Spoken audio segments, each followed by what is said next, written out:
Welcome back. एक बार फिर से आपका स्वागत है income tax law and practices के लेक्चर में। अभी तक के हमने लेक्चर में जो है टैक्सेबिलिटी कैलकुलेट करना सीखी है अलाउंसेस पर, ग्रेच्युटी पर, बेसिक सैलरी पर, और कैसे बेसिक सैलरी और ग्रॉस सैलरी की कैलकुलेशन की जाती है। तो अलाउंसेस में हमने डिस्कस किया था कि अलाउंसेस जो हैं, अगर हम अलाउंसेस की टैक्सेबिलिटी देखें तो अलाउंसेस में वी हैव डिस्कस्ड सो फार कि एक होते हैं फुल्ली टैक्सेबल अलाउंसेस, इनके पूरे अमाउंट पर टैक्स लगता है। दूसरे होते हैं फुल्ली एग्जेम्प्ट अलाउंसेस, यानी कि उनके किसी भी अमाउंट पर टैक्स नहीं लगता है। और तीसरे होते हैं पार्टली एग्जेम्प्टेड और पार्टली टैक्सेबल अलाउंसेस, कि उनके एक हिस्से पर टैक्स लगता है और एक हिस्सा जो है वो एग्जेम्प्ट होता है। तो उसमें जो है हमने एक अलाउंस जो है, जो अगर हम करें पार्टली टैक्सेबल अलाउंस की बात करें अगर हम, तो पहला था हमारा हाउस रेंट अलाउंस, इसको HRA भी बोलते हैं, it is also known as HRA। ये हम कंप्लीट कर चुके हैं। इसको हमने जो है लास्ट के लेक्चर्स में और इलस्ट्रेशन के थ्रू जो है हमने समझ लिया है कि अगर if any employee is receiving house rent allowance from by its employer, then how we will calculate the taxability on house rent allowance, कि how much amount of house rent allowance will be exempted and how much amount of house rent allowance will be taxable। ये हम कर चुके हैं। तो अब दूसरा जो अलाउंस है, जो पार्टली एग्जेम्प्ट अलाउंस में पार्टली टैक्सेबल अलाउंस का पहला तो हम डिस्कस कर चुके हैं। नाउ सेकंड हम डिस्कस करेंगे। अब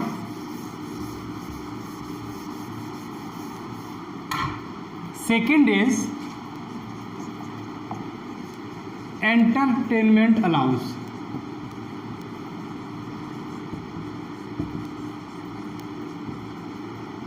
इसको हिंदी में बोलते हैं मनोरंजन भत्ता। सबसे पहले तो आप ये समझ लीजिए, डिफरेंस समझ लीजिए कि ये मनोरंजन भत्ता जो है, एंटरटेनमेंट अलाउंस जो है, वो किसी एम्प्लॉय को एंटरटेन करने के लिए नहीं दिया जाता है।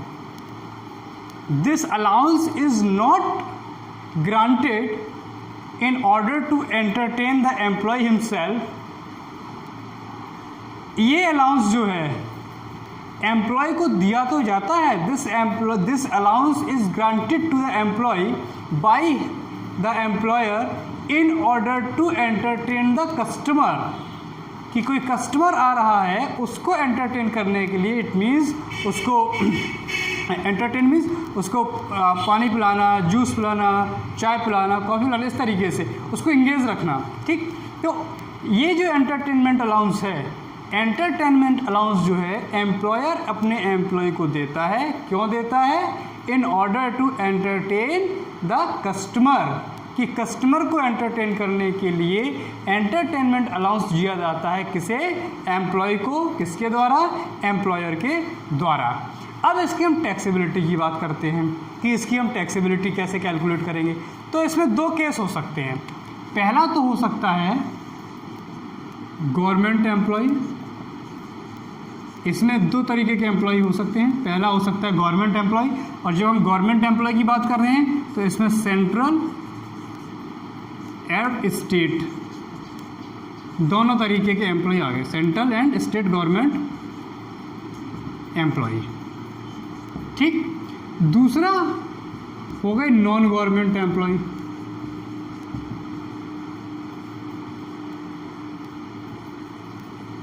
पहला तो हमारा हो गया गवर्नमेंट एम्प्लॉय, जिसमें सेंट्रल और स्टेट दोनों, सेंट्रल गवर्नमेंट या स्टेट गवर्नमेंट दोनों तरीके के एम्प्लॉय आ गए। और दूसरा हमारा हो गया नॉन गवर्नमेंट एम्प्लॉय।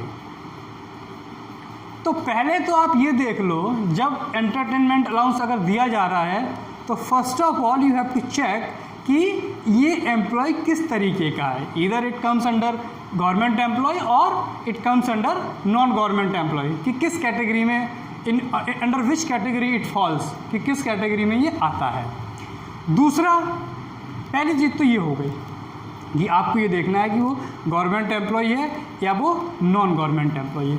दूसरी चीज़, सेकेंड स्टेप, कि अगर वो नॉन गवर्नमेंट एम्प्लॉय है, if he is a non government employee, then entire amount of such allowance is taxable। बात खत्म। अगर वो नॉन गवर्नमेंट एम्प्लॉय है, वो government employee, if he is a non government employee, then जिससे जितना भी अलाउंस मिला है, the entire allowance, if he is a non government employee, then the entire allowance received by him is taxable। कोई भी tax deduction उसे नहीं मिलेगा। उसे 10,000 मिला तो 10,000 टैक्सेबल है, यानी कि जितना भी अमाउंट मिला है वो उसकी सैलरी में ऐड कर दिया जाएगा, thus it will be taxable। Clear? In simple words कि if a non government employee is receiving the entertainment allowance by his employer, then the entire amount received by him by the employer is taxable under the head of salary। तो salary के head में वो पूरा का पूरा amount taxable होगा। लेकिन अगर वो गवर्नमेंट एम्प्लॉय है, चाहे वो सेंट्रल गवर्नमेंट का एम्प्लॉय हो, चाहे वो स्टेट गवर्नमेंट का एम्प्लॉय हो, if he is a government employee, तो उसके लिए आप जो है थोड़ा सा उसे रिबेट मिलेगा, उसको डिडक्शंस मिलेगा। अब वो समझिए वो कैसे मिलेगा। तो ये तो क्लियर है, अगर वो नॉन गवर्नमेंट एम्प्लॉय है तो पूरा का पूरा अमाउंट टैक्सेबल है। अब अगर वो गवर्नमेंट एम्प्लॉय है तो उसकी जो है डिडक्शंस कैसे हम कैलकुलेट करेंगे वो समझिए।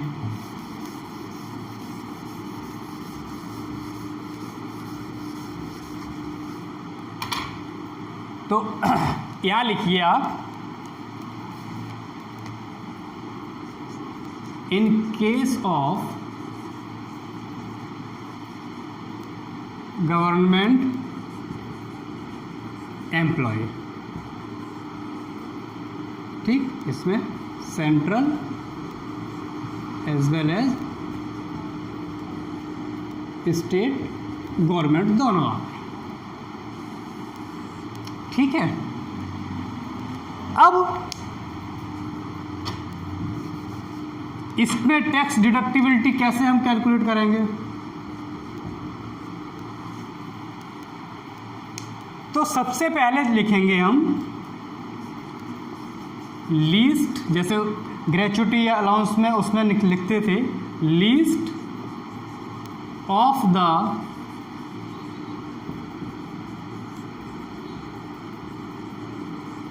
फॉलोइंग अमाउंट इज, यहाँ डिडक्टिबल लिखेंगे, यहाँ एग्जेम्प्ट की जगह क्या वर्ड यूज़ करेंगे? डिडक्टिबल। कि जो अमाउंट सबसे कम है वही डिडक्टिबल है, यानी कि वही उतना घटा दिया जाएगा, उस पर टैक्स नहीं लगेगा। एग्जेम्प्ट ही मान लो एक तरीके से।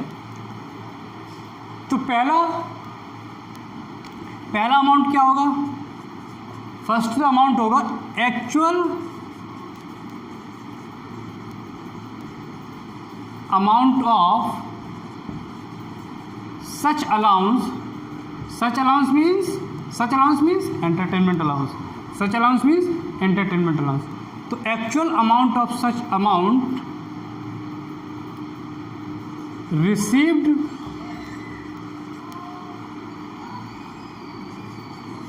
by an employee from its employer during the previous financial year,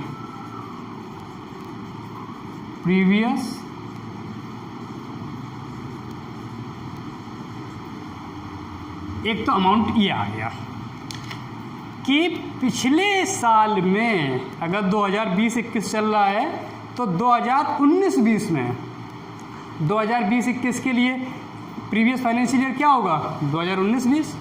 तो पिछले फाइनेंशियल ईयर में actual amount of such allowance received by an employee from its employer during the previous financial year, कि जो वास्तव में आपको एंटरटेनमेंट अलाउंस मिला है जितना अमाउंट, वो आप यहाँ लिख देंगे। एक अमाउंट तो हो गया वो, ठीक। दूसरा अमाउंट 20% और 1/5 of his basic salary, not gross salary. कितना? Basic salary. पहला अमाउंट तो आप लिख देंगे जो एक्चुअल में उसको रिसीव हुआ है पिछले फाइनेंशियल ईयर में, वो। दूसरा अमाउंट क्या होगा? उसकी सैलरी का, बेसिक सैलरी का, पूरे ईयर की बेसिक सैलरी का 20% या 1/5, एक ही बात है, वो आप लिखेंगे। और तीसरा मैक्सिमम अप टू ₹5,000। ये 3 अमाउंट। एक अमाउंट हो गया जो उसे एक्चुअल में मिला पिछले साल में, पूरे साल में, ठीक। अलाउंस, एंटरटेनमेंट अलाउंस कितना मिला वो। दूसरा उसकी बेसिक सैलरी का 20% है, 1/5। और तीसरा मैक्सिमम 5,000। इससे 5,000 से ज़्यादा तो डिडक्टेबल हो ही नहीं सकता। अब इन तीनों अमाउंट में से, इसमें से, इसमें से और इसमें से जो सबसे कम होगा वही डिडक्टेबल होगा।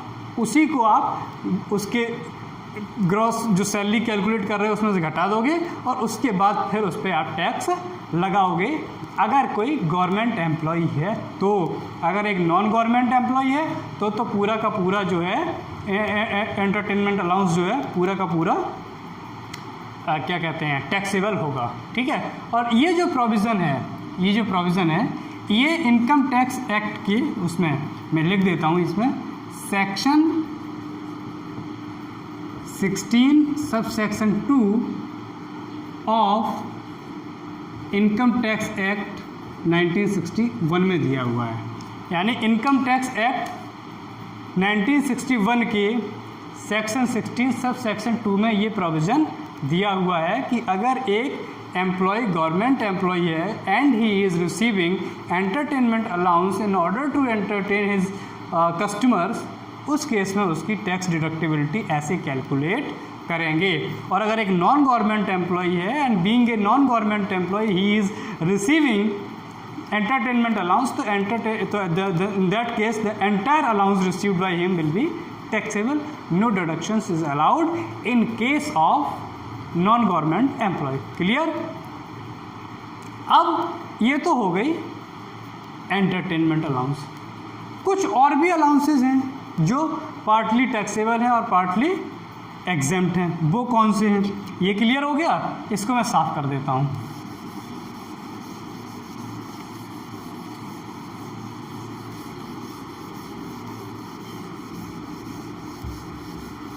इसके अलावा भी कुछ और भी अलाउंस हैं जिनको हम स्पेशल अलाउंस बोलते हैं। क्या बोलते हैं? Special allowance. तो उसको हम लिखते हैं सम स्पेशल अलाउंस। ये स्पेशल अलाउंस दिए हुए हैं, इनका सेक्शन 10 सब सेक्शन 14 ऑफ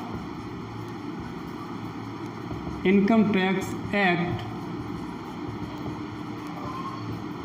1961 में इनके प्रोविजंस दिए हुए हैं। Some special allowances section 16 sub section 14 में इनका प्रोविज़न दिया हुआ है। अब कौन कौन से वो अलाउंसेस हैं? अब इसमें जो है क्या कहते हैं, सम स्पेशल अलाउंसेस में, अब जैसे पहला अलाउंस है, इसमें फर्स्ट है चिल्ड्रन एजुकेशन अलाउंस।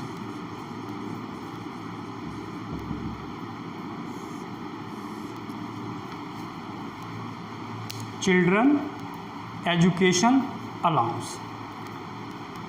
अगर आप एक किसी कंपनी में एम्प्लॉई हैं और आपके जो आपका एम्प्लॉयर है वो आपको आपके बच्चों की पढ़ाई के लिए भी कुछ भत्ता दे रहा है, अलाउंस दे रहा है, if you are getting an allowance to meet out the expenses of your children's education from your employer, कि अगर आप अपने बच्चों की पढ़ाई के खर्चों को पूरा करने के लिए आपका एम्प्लॉयर आपको कुछ अलाउंस दे रहा है तो उसका कितना अमाउंट जो है एग्जेम्प्ट होगा, कितने अमाउंट पर टैक्स नहीं लगेगा।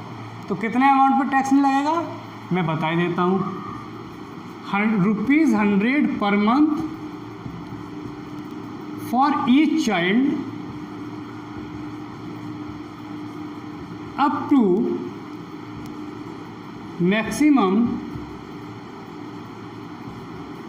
2 चिल्ड्रन, यानी कि आपको मैक्सिमम 2 बच्चों के लिए अलाउंस एग्जेम्प्ट हो सकता है, और वो भी कितना कितना, एक बच्चे पर हर महीने 100 रुपये, एक बच्चे पर हर महीने 100 रुपये, और मैक्सिमम 2 बच्चों के लिए। तो एक बच्चे का 1 साल का कितना हो गया 1200 रुपये, 2 बच्चों का कितना हो गया 2400 रुपये। तो यहाँ पे इन शॉर्ट लिख लो 1 चाइल्ड टू 1200 पर ईयर और 2 चिल्ड्रन 2400 पर ईयर।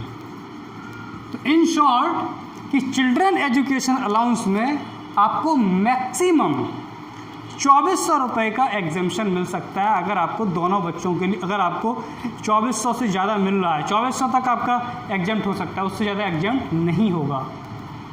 अगर आपको 2400 रुपये तक एग्जेम्प्ट हो सकता है, उससे ज़्यादा एग्जेम्पशन नहीं मिलेगा। सपोज आपको अगर 6000 रुपये अगर आपको चिल्ड्रन एजुकेशन अलाउंस मिल रहा है तो उसमें आप 2400 रुपये घटा दोगे, 3600 रुपये पर टैक्स लगेगा, 2400 रुपये पर टैक्स नहीं लगेगा। क्लियर? ये हो गया चिल्ड्रन एजुकेशन अलाउंस, 100 रुपये per child per month up to 2 children. ठीक। सेकंड, दूसरा कौन सा टैक्स है, अलाउंस है? बी है हॉस्टल अलाउंस।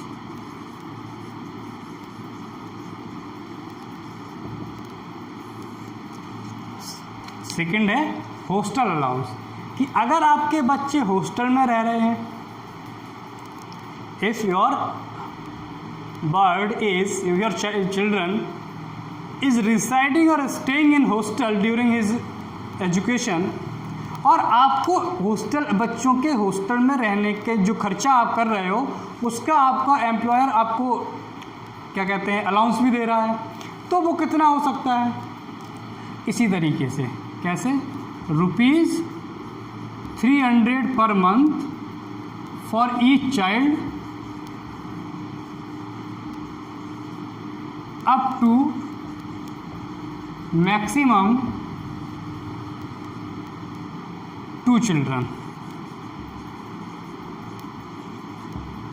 यानी कि 2 बच्चों के लिए मैक्सिमम कितने बच्चों के लिए मिल सकता है? 2 बच्चों के लिए, और हर बच्चे पे कितना अलाउंस आपको, कितना जो है फ्री है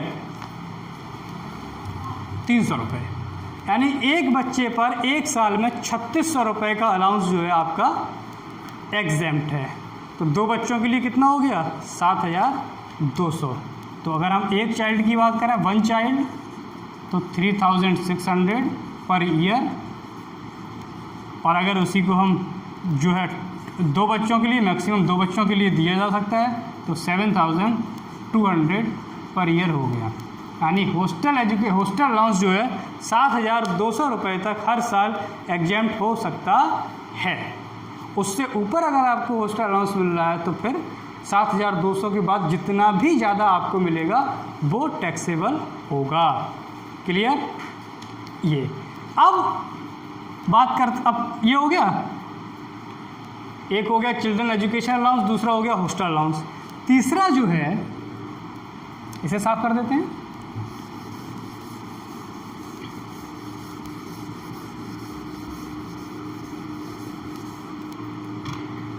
थर्ड आपका आता है ट्रांसपोर्ट अलाउंस, सी।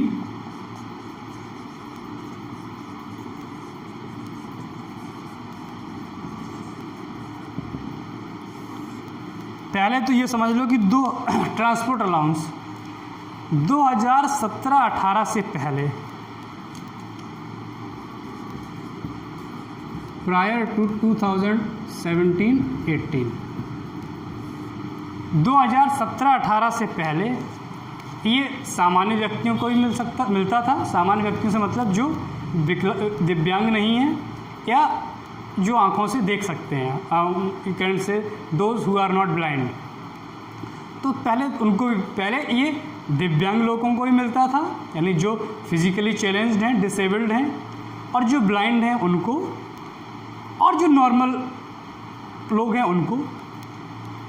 लेकिन 2017-18 के नोटिफिकेशन में, अगर हम CBDT का नोटिफिकेशन देखें 2017-18 का, CBDT central board of direct access, तो CBDT की नोटिफिकेशन में, CBDT नोटिफिकेशन अगर हम देखें 2017-18, उससे पहले ये नोटिफिकेशन 6 अप्रैल को निकला था, 6 अप्रैल 2018। तो उससे पहले तो दोनों तरीके के लोगों को मिलता था, सामान्य लोगों को भी मिलता था ये वाला अलाउंस, और सामान्य लोगों को 1600 रुपये पर मंथ के हिसाब से मिलता था, और जो दिव्यांग या जो ब्लाइंड हैं उनको 3200 रुपये पर मंथ के हिसाब से मिलता था। लेकिन इस नोटिफिकेशन में नॉर्मल पर्सन को देना बंद कर दिया है, उनको अब नहीं दिया जाता है। अब ये वाला जो अलाउंस है, दिस अलाउंस इज एप्लीकेबल और available only to the person who are physically disabled और ब्लाइंड, उनको मिलता है, ठीक है ना। तो लिख दे, it is granted only to the physically disabled और ब्लाइंड पर्सन, ठीक, पहली चीज। दूसरा, कितना एग्जाम्प्ट है? Exemption limit is ₹3,200 per month. किससे? इसके नोटिफिकेशन के बाद से, CBDT के इस नोटिफिकेशन के बाद से ये नॉर्मल लोगों को नहीं मिलता है। It is granted only to the physically disabled person और ब्लाइंड पर्सन, और कितना, लिमिट कितनी है? 3,200 रुपये पर मंथ, ठीक। ये है उन लोगों को जिनको जो देख नहीं सकते हैं या जो फिजिकली डिसेबल्ड हैं, उन लोगों को, ठीक। अब देखिए,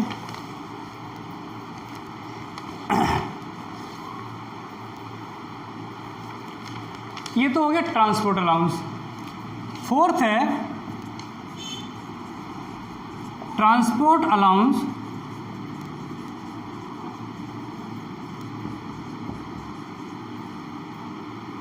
to the employees of transport agencies या ट्रांसपोर्ट यूनिट्स,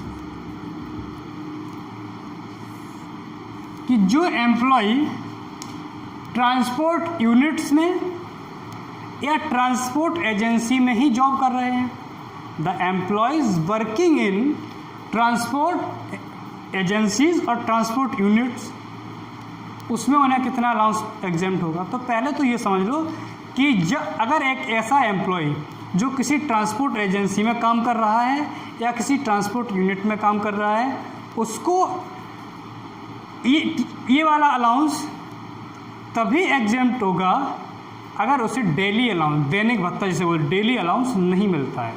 अगर उसे डेली अलाउंस मिलता है और उसे ये अलाउंस भी मिलता है, तो ये वाला अलाउंस, ट्रांसपोर्ट अलाउंस जो है, पूरा का पूरा टैक्सेबल होगा, अगर उसे डेली अलाउंस भी मिल रहा है तो।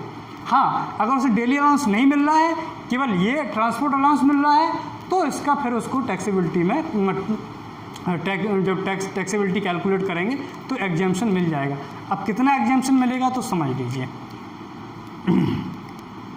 पहला है 70% ऑफ सच अलाउंस और ₹10,000 विच एवर इज लेस, कि उसे जितना ट्रांसपोर्ट अलाउंस मिला है उसका 70%, 70%, उसे जितना भी अलाउंस मिला है उसका 70% या 10,000 विच एवर इज लेस, इन दोनों में जो कम है ना, या तो जो अलाउंस ट्रांसपोर्ट अलाउंस मिला है उसका 70% या 10,000, और इन दोनों में जो कम होगा वही एग्जेम्प्ट होगा, और उससे जितना एग्जेम्प्ट होगा वो जितना टोटल मिला है उसमें से वो एग्जेम्पशन वाला घटा दो, बाद बाकी का टैक्सेबल होगा तो इनकम में आप ऐड कर दोगे। लेकिन ये मिलता तभी है जब when employee does not gate daily allowance, जब एम्प्लॉय को डेली अलाउंस नहीं मिल रहा है उसी केस में इस पर एग्जेम्पशन मिलेगा। अगर एम्प्लॉय को डेली अलाउंस भी मिल रहा है तो इस पर कोई एग्जेम्पशन नहीं मिलेगा, पूरा का पूरा टैक्सेबल होगा। क्लियर? ये हो गया हमारा कौन सा allowance, transport allowance to the employee of transport agencies और यूनिट, कि ट्रांसपोर्ट एजेंसी या ट्रांसपोर्ट यूनिट में काम करने वाले एम्प्लॉय को इस तरीके के अलाउंस पे इस तरीके से टैक्सेबिलिटी मिलती है। नेक्स्ट आता है, फिफ्थ है underground allowance. Underground allowance, underground allowance, underground allowance क्या होता है? जो वर्कर या कर्मचारी खानों में काम करते हैं, कोयले की खान, सोने की खान, हीरों की खान, यानी ज़मीन से नीचे जो लोग काम करते हैं वर्कर या एम्प्लॉय, उनको जो अलाउंस मिलता है उसको बोलते हैं अंडरग्राउंड अलाउंस। कोयले की खान में काम करने वाले, the worker working in coal mines, worker working in gold mine, worker working in diamond mine और सो ऑन, इस तरीके की और ये हो सकते हैं। जो ऊपरी सतह से, ज़मीन के ऊपरी सतह से नीचे काम करते हैं, ठीक, उसको बोलते हैं। ऐसे एम्प्लॉयज़ को जो है जो अलाउंस मिलता है उसको बोलते हैं अंडरग्राउंड अलाउंस। इसमें कितना एग्जेम्पशन होता है? इसमें 800 पर मंथ, इसमें जो अलाउंस मिलता है इसमें आपका जो है 800 पर मंथ। इस केस में रुपीज़ 800 पर मंथ, यानी कि 800 रुपये पर एक महीने को हो गए, तो 9600 पूरे साल के हो गए। ये हो गया आपका अंडरग्राउंड अलाउंस। ठीक, इसके बाद और भी हैं, ये हो गया। अब नेक्स्ट है, 5 हो गए। उसके बाद नेक्स्ट आता है tribal area allowance. Tribal area allowance,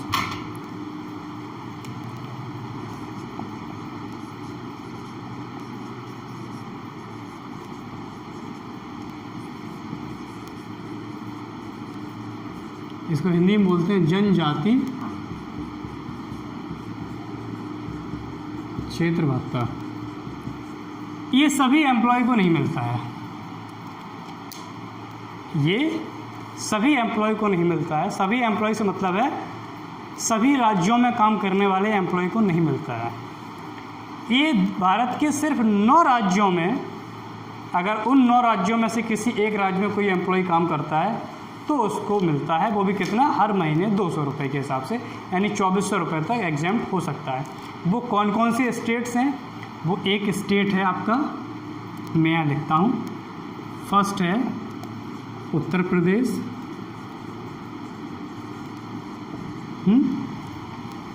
second है आपका मध्य प्रदेश,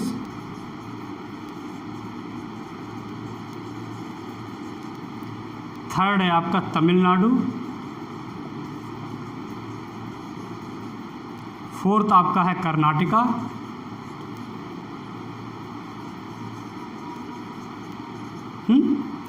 फिफ्थ आपका है जो है त्रिपुरा, सिक्स्थ आपका है बिहार, सेवेंथ आपका है आसाम,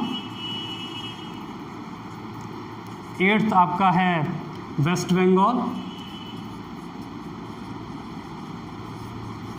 और नाइन्थ आपका है उड़ीसा। ये इन 9 राज्यों में अगर कोई व्यक्ति काम कर रहा है, जॉब कर रहा है, उसकी पोस्टिंग इन 9 राज्यों में से किसी एक राज्य में है, उत्तर प्रदेश हो सकता है, मध्य प्रदेश, तमिलनाडु, कर्नाटका, त्रिपुरा, बिहार, आसाम, वेस्ट बंगाल और उड़ीसा, तो इनमें काम करने वाले व्यक्ति को एक ट्राइबल एरिया अलाउंस के नाम से भी अलाउंस दिया जाता है। और वो कितना एग्जेम्प्ट होता है? वो हो सकता है ₹200 पर मंथ और ₹2400 पर ईयर। क्लियर? ये हो गया ट्राइबल एरिया अलाउंस। इसके अलावा भी कुछ और अलाउंस हैं, वो हम अब नेक्स्ट लेक्चर में डिस्कस करेंगे। आज के लिए इतना काफ़ी है।